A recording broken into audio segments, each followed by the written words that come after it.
કઈક સિંહાસન ચઢ ગયે, કઈક બંધ ગયે, મનુષ્ય દેહ મળ્યો મોઘો, વારે વારે મળશે નહીં, મોઢ કરીને મળ્યો છે, જિંદગી જીવી લેજો. આખા પાછળ જો ખોઈ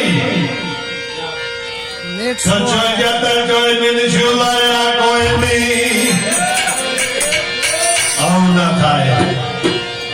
દેવો પણ પ્રાર્થના કરે કે હે મારા નાથ, અમને એક વખત તું મનુષ્ય અવતાર આવી તો તારું અમે ભજન કરાવે. દેવો પણ આવી વાતો અને આવી પ્રાર્થના કરે ને તમને મને તો મળ્યો છે તોય ભૂલી ગયા. ગર્ભવાસનો તારે 9 માસ હતા તારે તમે પરમાત્માથી કોલે બંધાઈને અવતાર ધારણ કર્યો. પરમાત્મા હરે ધણા કે હું તારું ભજન કર મને હોયથી છોડ. પરમાત્માએ તમારી અરજી સાંભળી અને આ અવની એટલે ભૂમિ ઉપર તમારું પ્રગટ થયું.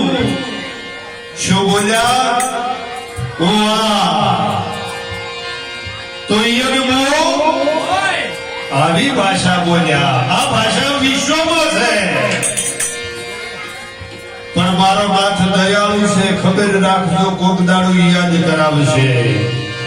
એટલે પ્રેમથી પરમાત્માનું ભજન.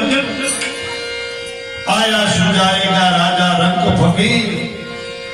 રાજાઓને પણ આ દેહ છોડીને જવું પડ્યું, ફકીરોને જવું પડ્યું, મોલિયાને જવું પડ્યું. રાજા રંગ ફકીર કઈક તો સિંહાસન ચડ ગયે, કઈક બંધ કરે જંજીર. મળ્યો છે હાસો છે, મળવાનો છે વાયદા. અને અમારા સંતો મહાપુરુષો ઋષિ મુનિઓ કહેતા હોય કે જે સદગુરુના વચનમાં જો કદાચ તમે અધિકારી બન્યા હો, પાનભાઈએ ચોખ્ખી વાતો કરી, સદગુરુ જનના થાવો અધિકારી, છોડો અંતરનું અભિમાન. જ્યાં સુધી તમારામાં કંઈક હું પણ પડ્યું છે, કંઈક જો વળતી ભટકતી છે તો બધી તમારે ભક્તિને ઘણું શેઠું પડેલું છે.